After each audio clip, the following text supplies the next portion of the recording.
Hello YouTube land, my name is Castellcator and today we're playing some Path of Exile. I'm going to be showcasing an Explosive Arrow Elementalist, and it packs a punch. As a bosser, it's probably one of my more favorite builds out there, and with a budget of like 40-50 million, this thing can handle all content. It's very comfortable, and with that said, we're going to go through a couple of maps, and then I'm going to just do a quick Sirus run and showcase all of that. We'll go over the path of building, we'll go over everything. So down below, there'll be timestamps. You could actually click on the parts that you want to actually see. And if you have not done so, feel free to subscribe to me. I'll be doing these in the future. So yeah, let's just quickly run an estuary. Should be fun. So I'll generally be probably avoiding a lot of like boring content. I mean, I guess I can go after some strong boxes just to showcase what's going on with this build. Shirt, essences. I'll let those go grab that. This build is pretty tanky. It also packs a punch. Damage numbers are kind of nutty for this, actually, for the amount of investment that I was putting into it. The biggest investment, in all honesty, is it's a bow. Like, the bow is the biggest investment, and I'll show you why in like after this map. Second biggest investment would probably be an unnatural instinct, but that's just to cut a few points off the tree. And those, I think, run for 9 to 10 exalts each at the moment. I'm not going to flask or anything, I just want to get that out of the way. What type of blueprint is that? Replicas. Alright, really quick, Hezmin. Excuse me. So you drop down your totems, you drop down a penance, you start frenzying, you roll flasks, you then focus, and then watch him die. Easy peasy. Pretty easy anyway.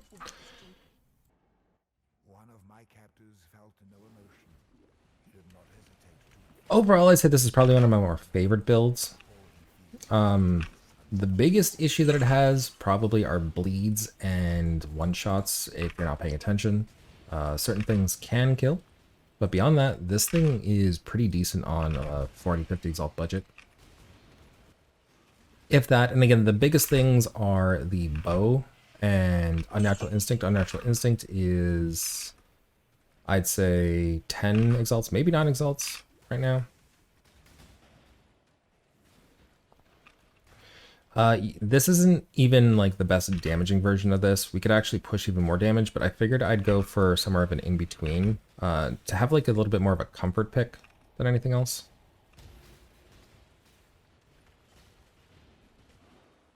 And I mean, this build is pretty comfortable. Usually if I die, it's due to my own mistakes.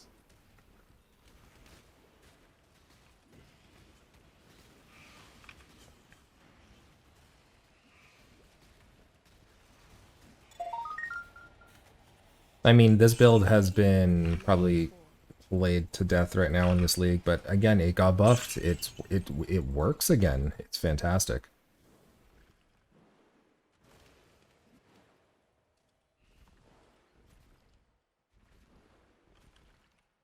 Okay. So for this, I'd probably want to drop things down. Let them come to me. And launch all that stuff. Dead. Oh, they actually both died. So that was 2.5 Guardians there, I guess. Good times. All right, let's quickly do a Sirus.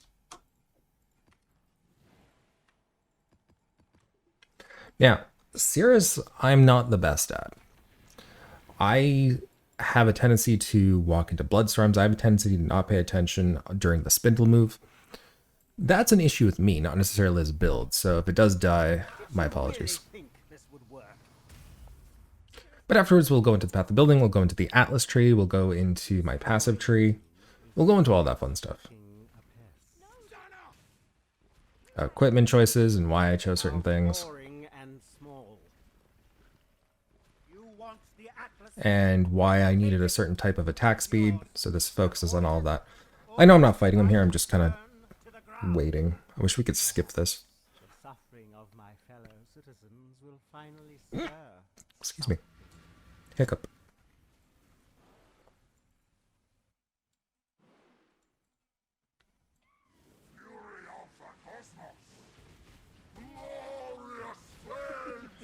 Alright, we drop our totems, drop a penance.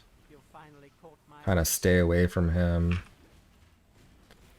And he's about to get phased pretty quickly, so. Your lives are meaningless.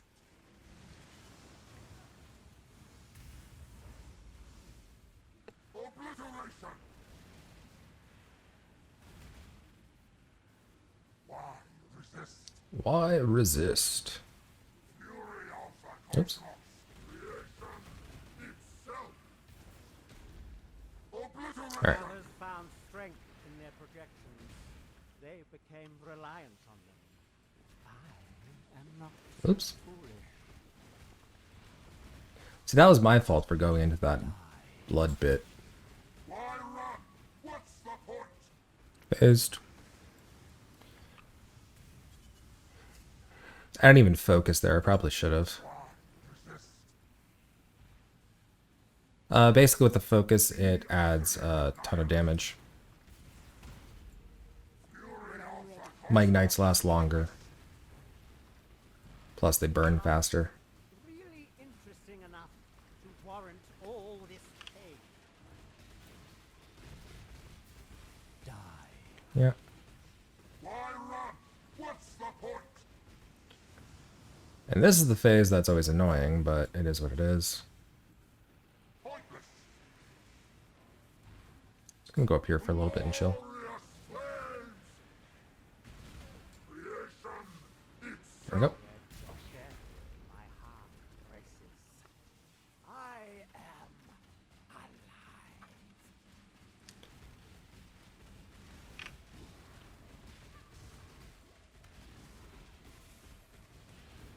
Meaning Is an illusion.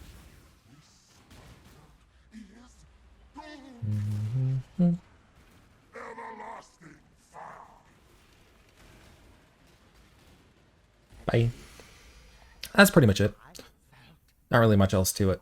It's a pretty fast build, pretty comfortable build. Don't really have to pay much attention. Just got to make sure to avoid certain things and you're good to go. All right. Let's go over the...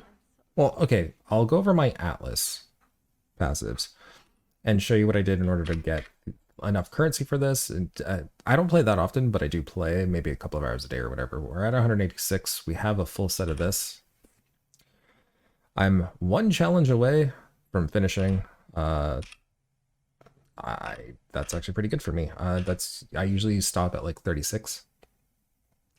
Have all the maps. This is my Atlas passive tree.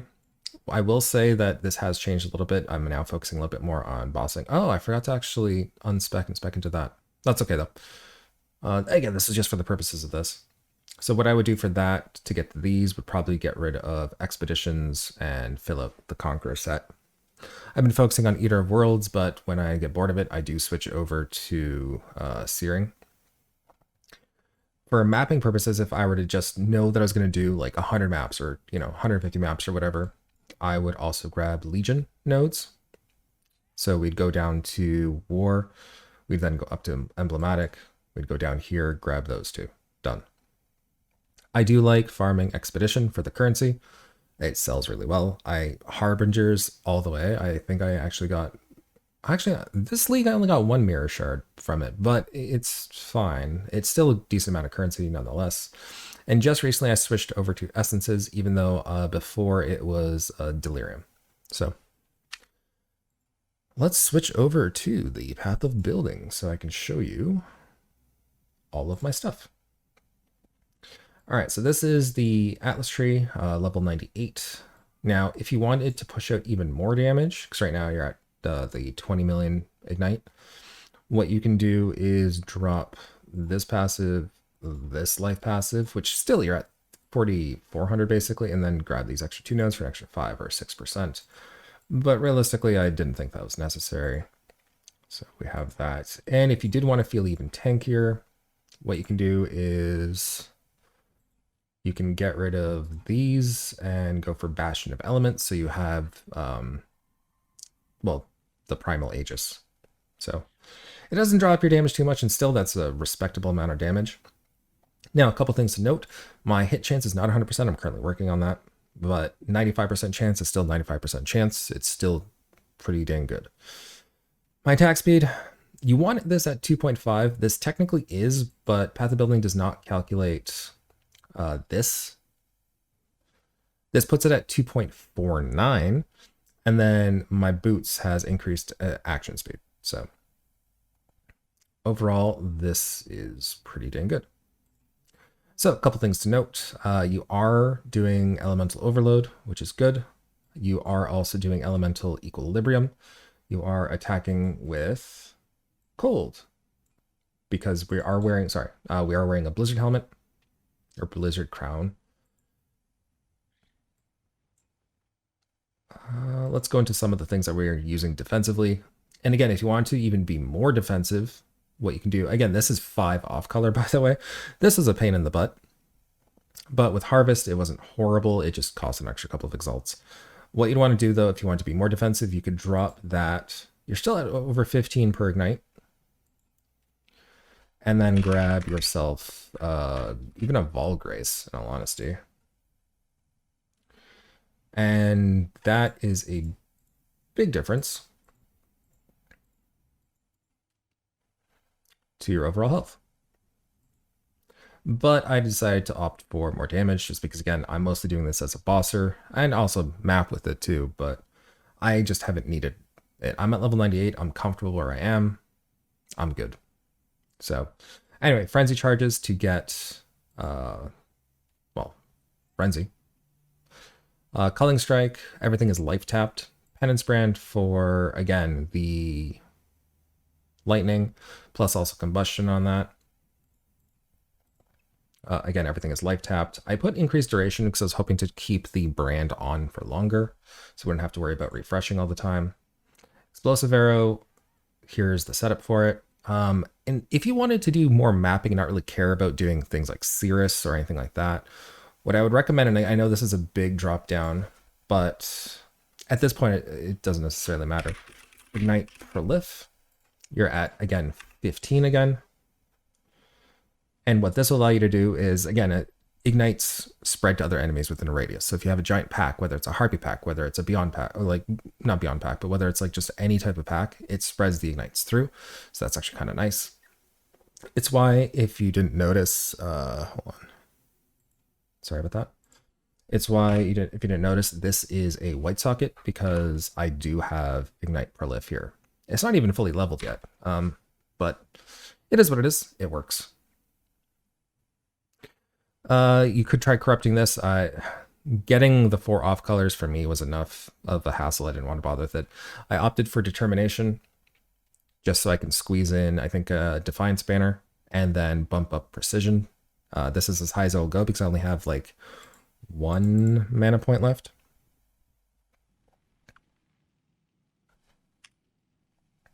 Yeah, 1 mana point left. Here I got Elemental Weakness. However, if you go for Flammability and with a higher increased effect, that's better. I managed to use Catalyst for attack, so I could increase my accuracy. That's how it would go here.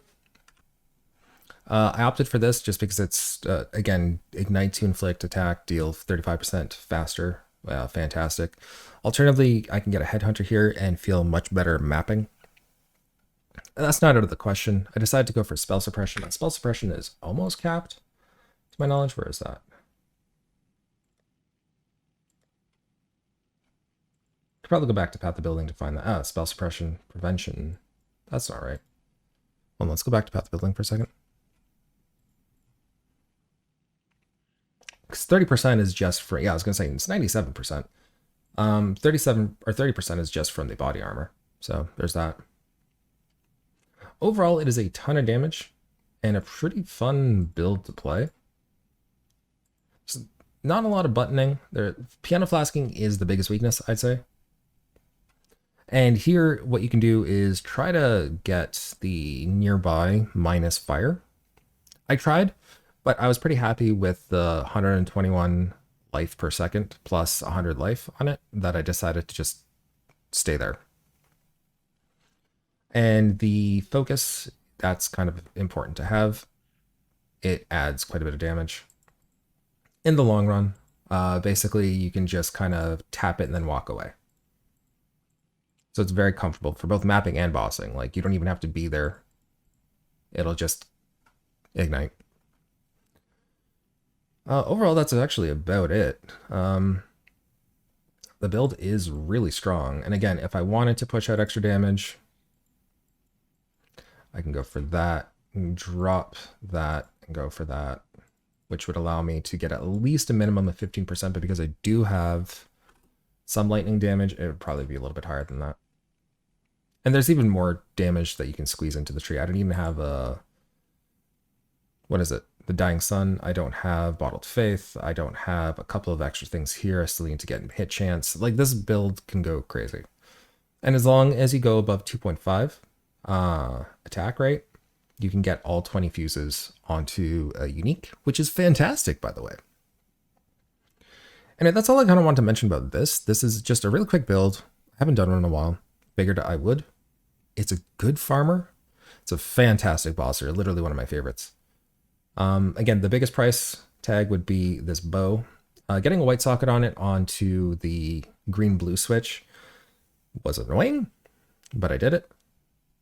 Plus, it's 4 off colors on top to boot. That was fun.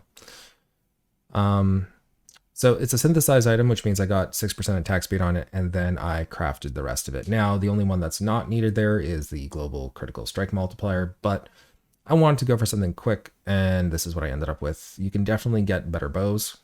It'll increase your damage significantly. Well, not significantly, but at least by another like 20-30%, I'd say. This one, nothing too fancy. Increased damage with bow skills with a damage over time multiplier with attack skills. That one was actually pretty lucky for me, in all honesty, especially with the chaos resistance. I don't think another quiver like this exists, because I wanted to try to get as much chaos resist as I could. Before, with my other amulets, which I'm pricing right now, I think for like 10 exalts. I'll double check. When I'm ready, and not before. No, 5 exalts, sorry. Let me go back to Path of Building. I had less damage, but I had close to cap on that. I changed a couple of other things around, so that's why I don't have enough mana right now. I had less precision, but I have less mana, but it's because I had a lower precision. So I think the precision was at like 7, or I don't even remember what it was, or why it's like that. Either way, not important. I opted to go for the fun amulet, which is Ashes of the Stars, which increases quite a bit from like all sources because of the fact that it has 29% quality to all skill gems. It's fantastic. It's kind of fun to use. I have a feeling this will likely get nerfed, and or the rarity of it goes up a tier for drop rate. Either way, that's about it. That's it. This is the whole build. Just these things. It's nothing too fancy. It works. So if you have any questions, put it in the comments down below. Leave a like on the video. Subscribe to my channel. And until next time, guys, have fun.